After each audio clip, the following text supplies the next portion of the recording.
Silver batting का सार संक्षेप इस प्रकार है। सिल्वर बैटिंग मनोहर श्याम जोशी द्वारा लिखित एक लंबी कहानी है। प्रस्तुत कहानी में आपने आधुनिकता की ओर बढ़ते हुए समाज और दूसरी ओर मनुष्य को मनुष्य रखने वाले मूल्यों के बीच अंतद्वंद दिखाया है। जो हुआ होगा और सम हाउस इम्प्रॉपर के दो जुमलों को कहानी में प्रमुखता दी गई है। ये दोनों ही भाव कहानी के नायक यशोधर बापू के द्वंद्व के कारण हैं। कहानी का नायक अनिर्णय की स्थिति में रहता है। नायक जहां अपने बच्चों की तरक्की से सुखी होता है, वहीं वह अनुभव करता है कि खुशहाली कैसे भी हो जो अपने में परायापन का भाव पैदा करती हो। कहानी के प्रारंभ में यशोधर बापू दफ्तर की घड़ी में 5:30 के अनुसार काम कर रहे हैं। वे अपनी घड़ी रोजाना सुबह शाम रेडियो समाचार से मिलाते हैं, इसलिए वे दफ्तर की घड़ी को सुस्त मानते हैं। वापसी के समय वे किशनदा की उस परंपरा का पालन करते हैं जिसमें जूनियर से हल्का फुल्का मजाक किया जाता है। असिस्टेंट ग्रेट में आए एक नए लड़के चड्डा ने यशोधर बापू से थोड़ी बदतमीजीपूर्ण व्यवहार करते हुए पंत जी के चूहेदानी का हाल पूछा, तो भी यशोधर बाबू ने उसकी दृष्टा को अनदेखा कर दिया। यशोधर बापू के जीवन में किशनदा की छाप है। वे उन्हें गुरु मानते हैं। किशनदा कुंवारे थे और पहाड़ी लड़कों को आश्रय देते थे। यशोधर जब दिल्ली आए तो उनकी उम्र सरकारी नौकरी के लिए कम थी। तब किशनदा ने उन्हें मेस का रसोइया बना दिया और फिर उन्हें अपने ही दफ्तर में सरकारी नौकरी दिलवाई और जीवन के हर कठिन समय में वे सदैव उनका साथ देते रहे। यशोधर बापू ने रोज बिरला मंदिर जाने और उसके उद्यान में बैठकर प्रवचन सुनने या स्वयं ही प्रभु का ध्यान लगाने की नई रीति बनाई है। पिछले कई वर्षों से उनकी पत्नी से व बच्चों से हर छोटी बड़ी बात पर मतभेद हो जाया करता है।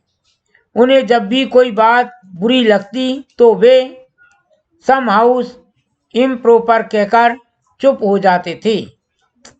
यशोधर बापू का बड़ा लड़का एक प्रमुख विज्ञापन कंपनी में 1500 रुपये की नौकरी कर रहा है।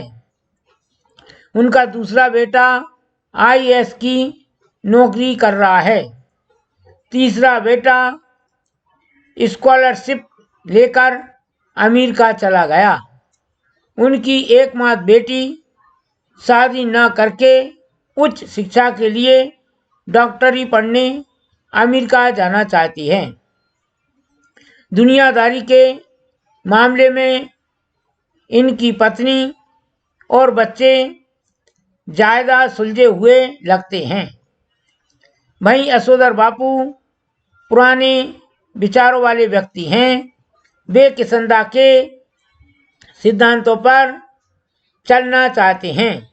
वे किशनदा की तरह रोज मंदिर जाने, संस्था पूजा करने और गीता प्रेस गोरखपुर की किताबें पढ़ने का यत्न करते हैं। शाम को जब वे सब्जी लेकर घर पहुंचे तो देखा कि घर के बाहर कार खड़ी है।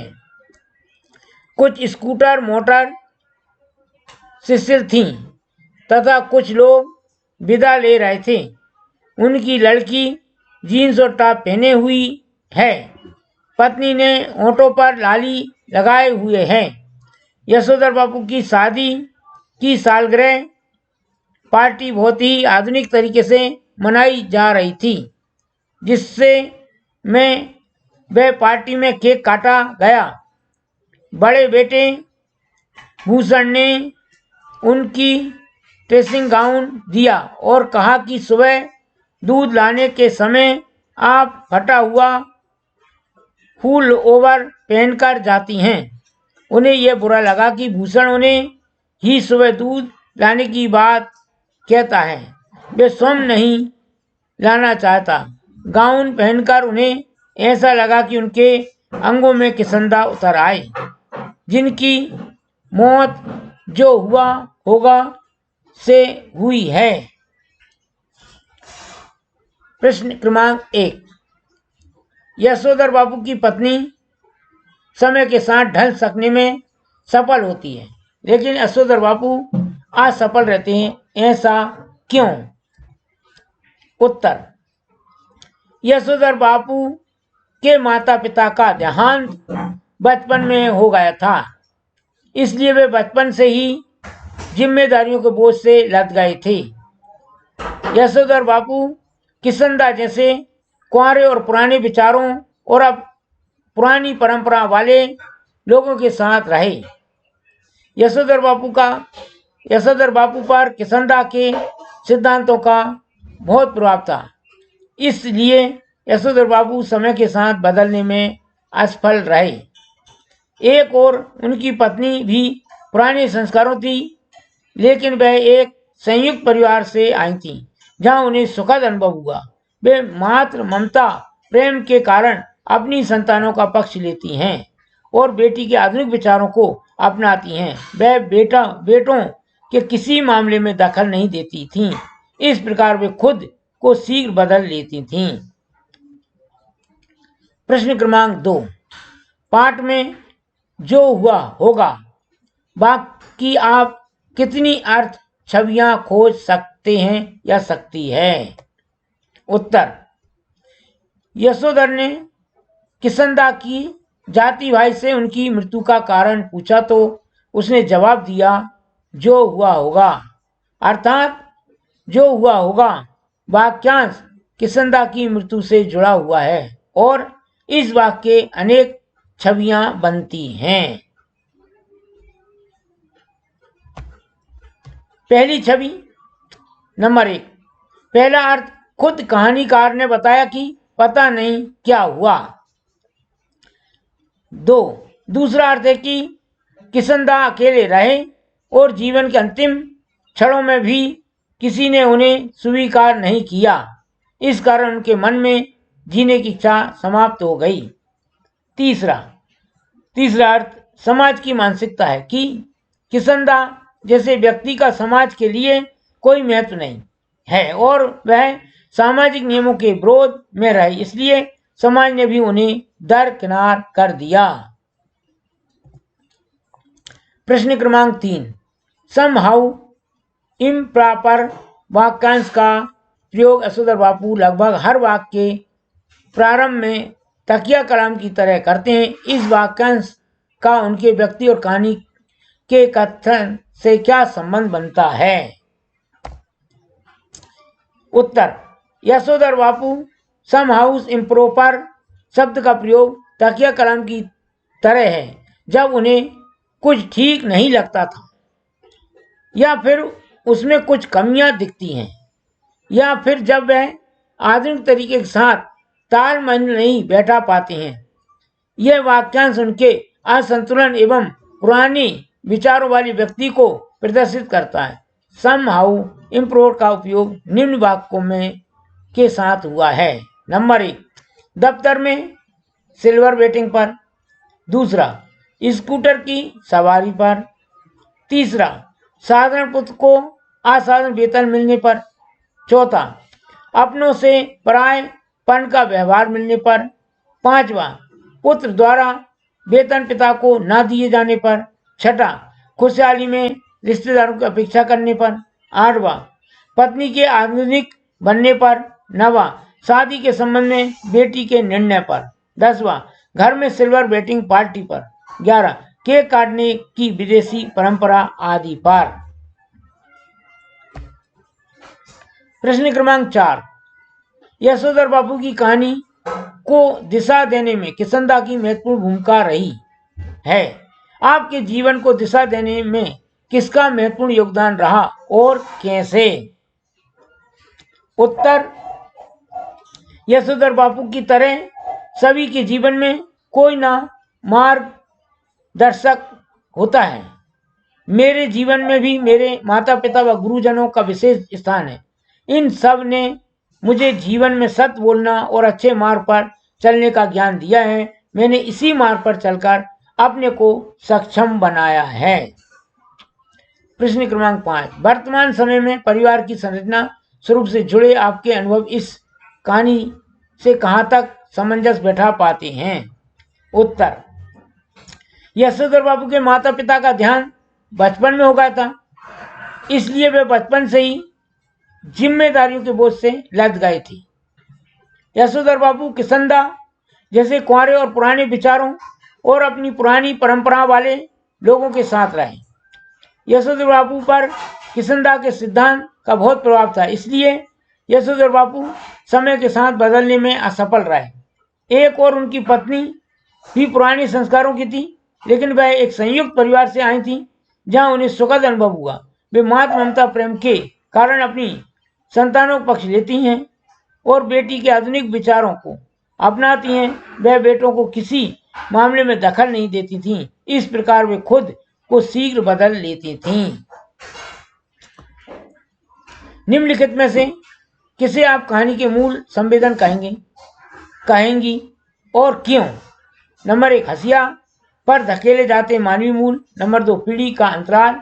नंबर 3, पाश्चात्य संस्कृति का प्रभाव। उत्तर है, इस कहानी के मूल संवेदन पीढ़ी का अंतराल संबंधी है, क्योंकि पश्चिम के आधानुकरण के कारण मानवीय मूल खत्म होते जा रहे हैं। यशोधर बापू विचारों के मतभेद का कष्ट भोगने के लिए मजबूर हैं, क्योंकि पीढ़ी का अंतराल बड़ी तीव्रता से बढ़ रहा है। इसी कारण वह अकेलेपन का दुख भी सहते रहते हैं। प्रश्न क्रमांक 7, अपने घर और विद्यालय के आसपास हो रहे उन बदलावों के बारे में लिखें जो सुविधाजनक आधुनिक होते हुए भी बुजुर्ग को अच्छे नहीं लगते। अच्छा न लगने के क्या कारण होंगे? उत्तर, आधुनिक युग में मनुष्य को अनेक प्रकार की असुविधाएं जैसे मोबाइल, इंटरनेट व 2 पहिया वाहन या 4 पहिया वाहन प्रदान किए हैं, परंतु इन सुविधाओं का प्रयोग समझ बूझ के साथ न करने के कारण ही बड़े बुजुर्गों को आपत्ति होती है। 2 पहिया वाहन पर लड़के लड़कियां ऐसे तेज भागते हैं जैसे उनके पीछे मृत्यु ही दौड़ रही हो।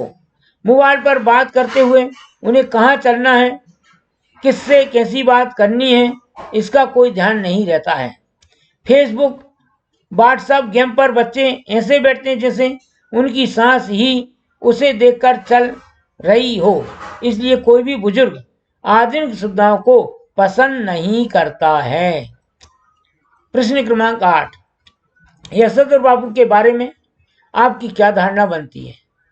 दिए गए 3 कथनों में से आप जिसके समर्थन में हैं, उनके अनुभवों और सोच के आधार पर उसके लिए तर्क दीजिए। नंबर 1, यशोधर बापू के विचार पूरी तरह पुराने हैं और वे सहानुभूति के पात्र नहीं है। नंबर 2, यशोधर बापू में एक तरह का द्वंद्व है, जिसके कारण नया उन्हें कभी कभी खींचता तो है पर पुराना छूटता नहीं, इसलिए उन्हें सहानुभूति के साथ देखने की जरूरत है। तीसरा, यशोधर बापू एक आदर्श व्यक्ति हैं और नई पीढ़ी द्वारा उनके विचारों को अपनाना ही उचित है। उत्तर, यशोधर बापू का व्यक्ति बहुत ही सराहनीय है, इसलिए नई पीढ़ी को भी यशोधर बापू के विचारों को अपनाना चाहिए। इसका विशेष कारण है कि आधुनिकता एक सीमा तक मनुष्य की प्रगति कर सकती, किंतु जल्दबाजी में या बिना सोचे समझे आधुनिक तरफ बढ़ना शीघ्र ही पतन का कारण भी बन सकता है। अतः मेरे विचार से नई पीढ़ी को यशोधर बाबू के विचार का तार्किक आधारों पर समर्थन करना चाहिए। प्रश्न क्रमांक 9, वाई डी पंत का आदर्श कौन था? उसके व्यक्ति की 3 विशेषताएं लिखिए। उत्तर, वाई डी पंत अर्थात यशोधर बाबू के आदर्श किशनदा थे। किशनदा इस कहानी के हर संदर्भ में हस्तक्षेप करते हुए भी सबसे दूर है। उनकी मृत्यु हो चुकी है, किंतु वे अपने मानस पुत्र यशोधर बापू के रूप में मानो जीवित हैं।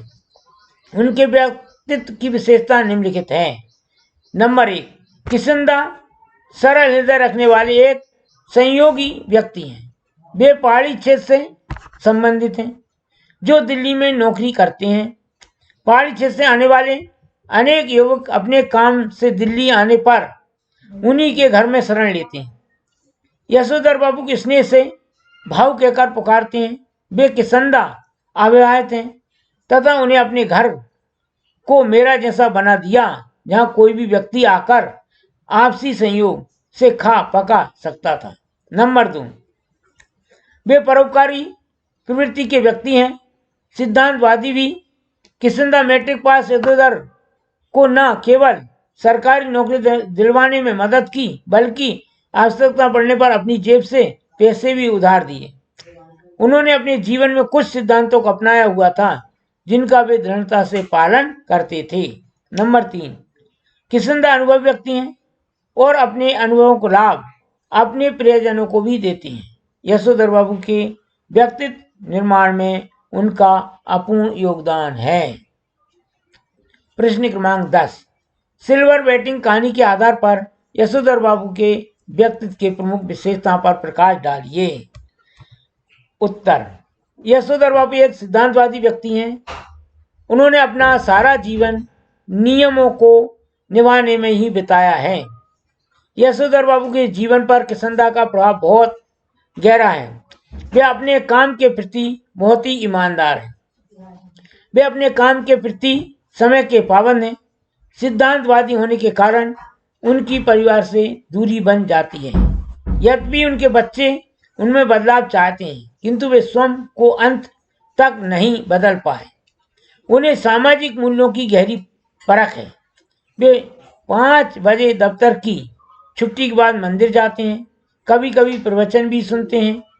उनके बाद पहाड़गंज जाकर सब्जियां खरीदते हैं। वे चाहते हैं कि बच्चे भी कभी अपने काम के लिए उनसे सलाह लें, किंतु बच्चे उनको यह कहकर चुप करा देते हैं कि अब्बा, जब आपको कुछ पता ही नहीं तो क्या पूछें। यशोधर बाबू किशनदा से सब पूछ कर ही किया करते थे। यही आदत वो अपने बच्चों में देखना चाहते हैं। यशोधर बाबू पुरानी रीति रिवाज को मानने वाले व्यक्ति हैं। प्रश्न क्रमांक 11, धन की महत्ता पारिवारिक सिद्धांत से अधिक महत्वपूर्ण है, कहानी के आधार पर बताइए। उत्तर, कहानी के आधार पर लेखक ये बताना चाहता है कि आज का जीवन धन पर आधारित है। आज संबंधों का टिकना आर्थिक स्थिति पर निर्भर करता है। अर्थात जब तक आर्थिक स्थिति बेहतर रहती है तब तक सब ठीक रहता है, और यदि धन का अभाव होने लगे तो संबंधों में भी धीरे धीरे खटास आने लगती है। यही स्थिति यशोधर के परिवार की भी है। उनके परिवार वाले भी उनसे ऊपर की कमाई चाहते हैं, लेकिन यशोधर सिद्धांतवादी व्यक्ति हैं। उन्होंने दूसरे तरीके से धन कमाने की कभी नहीं सोची। इन बातों से उनके बच्चे बहुत खिन्न रहते हैं। उनका बड़ा बेटा विज्ञापन कंपनी में 1500 प्रति माह कमाता है। वे अक्सर कह देता, पैसा मैं दे दूंगा। यह बात यशोधर बापू के गले में नीचे नहीं उतरती। धन के कारण उनके परिवार में तनाव की स्थिति बनी रहती है। आधुनिक युग में धन का महत्व दिनों दिन बढ़ता ही जा रहा है। प्रश्न क्रमांक 12, सिल्वर बैटिंग कहानी का पात्र वर्तमान में रहता है, किंतु अतीत को आदर्श मानता है। इससे उसके व्यवहार क्या क्या विरोधाभास दिखाई पड़ती हैं, से उदाहरण उल्लेख कीजिए। उत्तर, बचपन से ही यशोधर पंत जी पुराने आदर्श को मानते हैं, इसलिए उन्हें अपने सिद्धांतों पर चलना सही लगने लगा। जिस किशनदा ने उन्हें जीवन के हर मोड़ पर सहायता की है। उसके ही सिद्धांतों को यशोधर बापू ने अपने जीवन का लक्ष्य बना लिया है। यशोधर बापू युवी पीढ़ी के विचारों से बिल्कुल सहमत नहीं है। इसका प्रभाव उनके जीवन में इस प्रकार पड़ा है कि वे अपने ही परिवार से दूर हो गए हैं। परिवार के लोग उन्हें समय के अनुसार बदलने की कोशिश करते हैं। उनकी पत्नी उनके पूजा पाठ में ऐतराज जताती है तो बड़ा बेटा उनके साइकिल चलाने में उनकी बेटी भी अमेरिका जाने की धमकी देती है। भूषण अपनी कमाई का रौब हर वक्त दिखाता रहता है। यशोधर बाबू अपने सिद्धांत के प्रति निष्ठावान है, लेकिन उनकी पत्नी व बच्चे आधुनिक नियमों को मानने के लिए यशोधर पंथ के विपरीत ही सोचते हैं। प्रश्न क्रमांक 13, सिल्वर बैटिंग कहानी के आधार पर पीढ़ियों के अंतराल के कारणों पर प्रकाश डालिए। क्या इस अंतराल कुछ पाटा जा सकता है? कैसे? स्पष्ट कीजिए। उत्तर, प्रस्तुत कहानियों में पीढ़ियों के अंतराल की समस्या को समाज के सामने रखा गया है। अंतराल का कारण यह कि पुरानी पीढ़ी नए बदलाव को समझने ही नहीं चाहती। स्वीकार करना तो दूर की बात है। पंथजीवी इस बात को मानते हैं कि उनके बच्चे दुनियादारी उनसे ज्यादा अच्छी तरह समझते हैं, फिर भी वे पुरानी विचारों में रहना अधिक पसंद करते हैं। रहन सहन, पहनावा, आपसी रिश्तेदारी सभी यशोधर जी को अपने विचारों के कारण सम हाउ इम्प्रॉपर लगते हैं। इस पूरी कहानी में नई पीढ़ी और पुरानी पीढ़ी के अंतराल को दर्शाया गया है। इस अंतर को कम करने का एक तरीका है बदलाव। पुरानी पीढ़ी के लोगों को समझना चाहिए कि नई पीढ़ी बदलाव चाहती है। ये संसार में अपने नियमों के साथ जीना चाहती है। नई पीढ़ी को भी पुराने विचारों को उसी समय तक बदलना चाहिए जिससे पुरानी पीढ़ी को दुख ना हो और नई पीढ़ी पतन की ओर ना जाए। प्रश्न क्रमांक 14, यशोधर पंथ की पीढ़ी व्यस्तता यह कि वे पुराने को अच्छा समझते हैं और वर्तमान से तालमेल नहीं बिठा पाते हैं। सिल्वर बैटिंग कहानी के आधार पर इस कथन को सह उदाहरण समझाइए। उत्तर, किशनदा ने यशोधर बाबू के कठिन समय में उसकी हर प्रकार से मदद की थी, जिसके कारण यशोधर बाबू उनका बहुत सम्मान करते थे और उस पर पूर्ण विश्वास भी करते थे। किशनदान दफ्तर के कामकाज, सहयोगियों के साथ व्यवहार, अच्छी बातों को समय समय पर याद करना, किराए के मकान में रहना, सुबह की सैर की आदत तथा गांव वापस जाने की बात आदि सभी बातों की गहराई से यशोधर बाबू पर पड़ा था। इसलिए वे वर्तमान युग के साथ तालमान नहीं बैठा पाते हैं।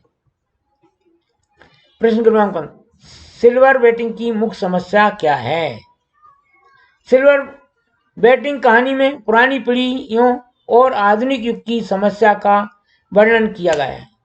यशोधर बाबू अपने पुराने सिद्धांतों को कसकर पकड़े हुए हैं तथा सदैव उनका अनुसरण करते हैं, जबकि उनके बच्चे आधुनिक के साथ बराबर दौड़ लगा रहे हैं।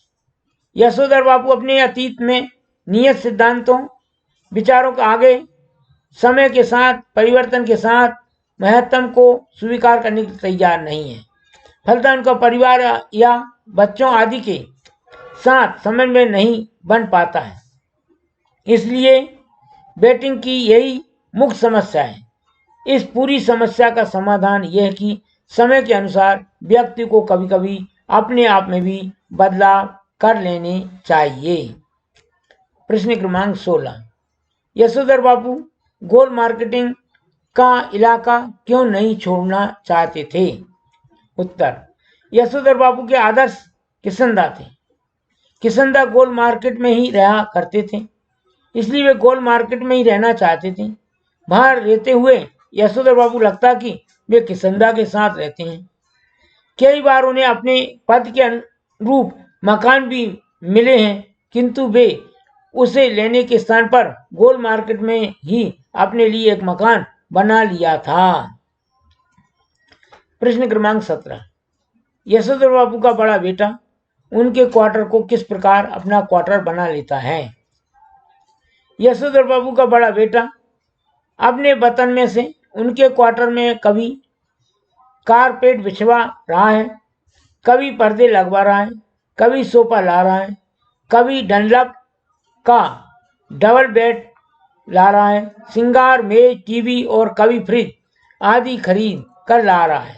इस प्रकार बेटा उनके क्वार्टर में भौतिक सुख के साधनों को भरकर उस पर अपना अधिकार जमाना चाहता है। प्रश्न क्रमांक 18। यशोधर बापू ने अपनी पत्नी में समय के अनुसार क्या क्या परिवर्तन देखे? उत्तर।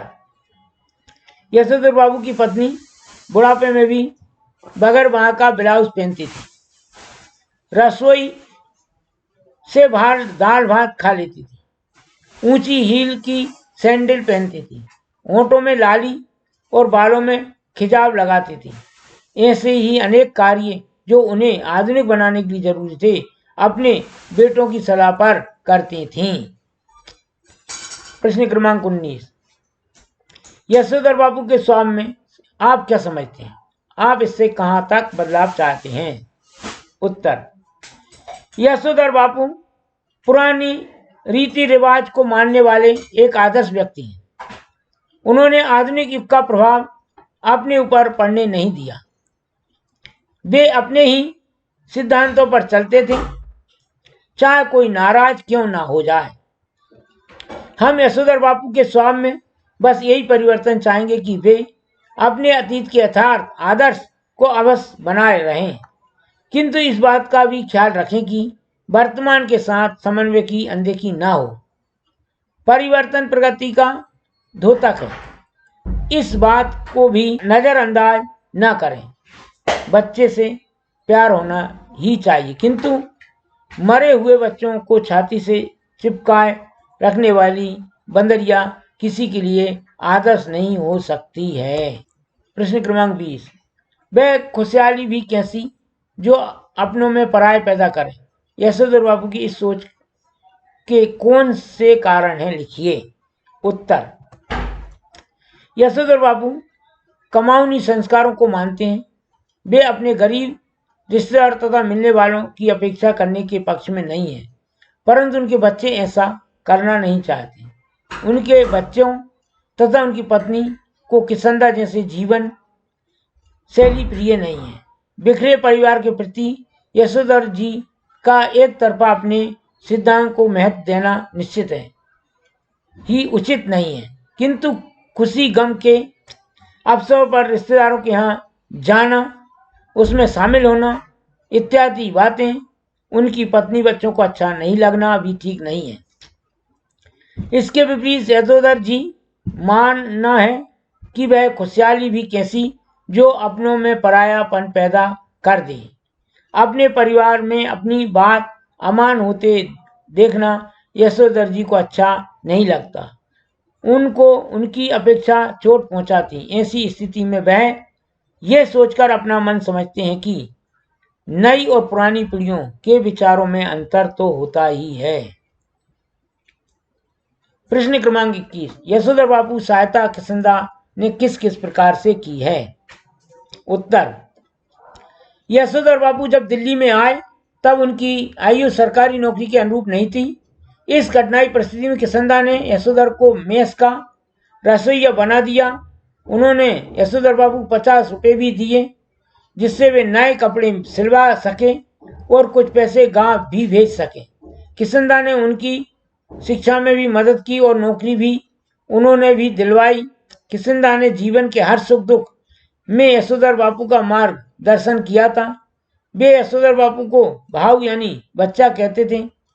शादी के बाद भी किसंदा यशोधर बापू का बहुत ध्यान रखते थे।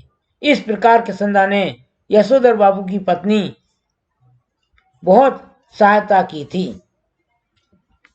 Question number 22। यशोधर बापू को ऐसा क्यों लगता है कि उनका बड़ा भूषण अपने पैसों बारे में घर में कुछ ज्यादा ही चर्चा करता है? उत्तर।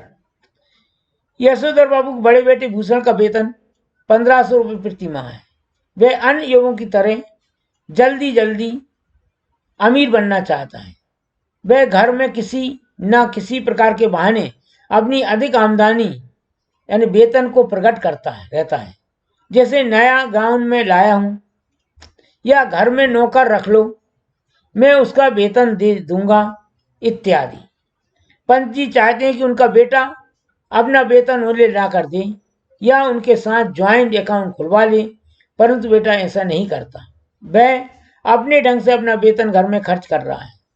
वह घर में सोफा, डबल बेड, श्रृंगार मेज, टीवी, फ्रिज आदि ला रहा है, अपना एकाधिकार जता रहा है। इसलिए उन्हें लगता है कि उनका बेटा अपने पैसों के बारे में कुछ ज्यादा ही चर्चा करता है। प्रश्न क्रमांक 23, सिल्वर बैटिंग कहानी का कोई दूसरा शीर्षक कहानी के अनुरूप लिखकर उसका तर्क युक्त औचित्य सिद्धांत कीजिए। उत्तर, पीढ़ी अंतराल इस कहानी का अन्य उपयुक्त शीर्षक हो सकता है, क्योंकि इस कहानी में नई पीढ़ी और पुरानी पीढ़ी के विचारों का मतभेद पर बड़ी गहराई से प्रकाश डाला गया तथा कहानी में इस मूल संवेदना को दर्शाया गया है। यशोधर बाबू के 4 बच्चे थे, 3 लड़के और 1 लड़की, लेकिन इन सभी के साथ वैचारिक स्तर पर मतभेद रखते हैं। कम उम्र में ही बड़े लड़के का 1500 रुपये तनख्वाह पाना, दूसरे लड़के का निचले स्तर की नौकरी ज्वाइन न करना, तीसरे लड़के की पढ़ाई के लिए दूर जाना, बेटी का पहनावा, रहन सहन आदि उन्हें सम हाउस इम्प्रॉपर ही लगते हैं। प्रश्न क्रमांक 24, घर में पार्टी के दिन यशोधर बापू द्वारा अपनी पूजा का समय बढ़ाना उनके किस द्वंद्व को दर्शाता है? उत्तर, यशोधर बापू अपने शाम की पूजा का समय 15 मिनट से बढ़ाकर 25 मिनट तक ले जाते हैं, क्योंकि वे चाहते हैं कि उनकी पूजा के दौरान ही पार्टी में आए लोग खा पी कर चले जाएं। वास्तव में यशोधर बापू आधुनिकता और अपने अतीत के सिद्धांतों के द्वंद्व में फंसे हुए हैं। वे अपने मन में बसी हुई किस्मत वाली छवि से यह अपेक्षा रखते हैं कि उनके सिद्धांत आज भी उनका मार्गदर्शन कर सकेंगे और ये बात बता सकेंगे कि उनकी बीवी बच्चे जो कुछ भी कह रहे हैं उनके विषय में क्या रवैया अपनाना चाहिए, परंतु उन्हें इसका कोई संतोषजनक उत्तर नहीं मिलता। उन्हें पार्टी अपने सिद्धांतों के विपरीत लगती, इसलिए यशोधर बापू अपनी पूजा का समय बढ़ा देते हैं। प्रश्न 25, यशोधर बापू एक मिलनसार व्यक्ति हैं, पाठ के आधार पर स्पष्ट कीजिए। उत्तर, यशोधर जी खुशी या गम के हर मौके पर रिश्तेदारों के यहाँ जाना जरूरी समझते हैं। वे चाहते हैं कि बच्चे भी परिवार की महत्ता को समझें और इस परंपरा को अपनाए रखें।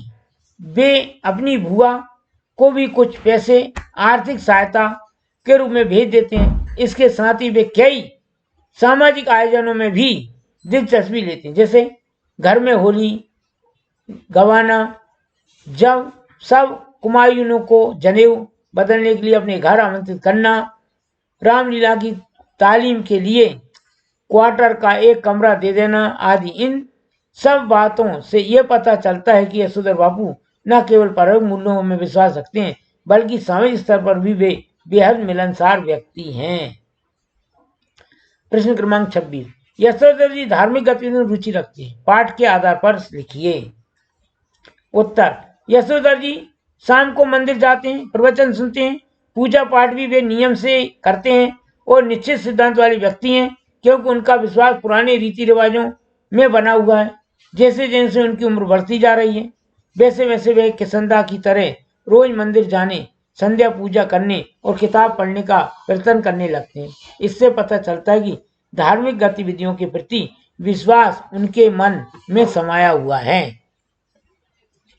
प्रश्न क्रमांक 27, सिल्वर बैटिंग कहानी के आधार पर उन जीवन मूल्यों का उल्लेख कीजिए जो आज बदल रहे हैं। क्या आप इस बदलाव को ठीक समझते हैं?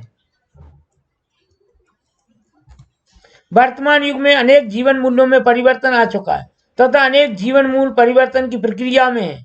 आजकल लोग रिश्तों का महत्व भूलते जा रहे हैं। अधिकांश सेवक और युवतियां अपने माता पिता का उचित सम्मान नहीं करती। ईमानदार की परिभाषा भी बदल चुकी है।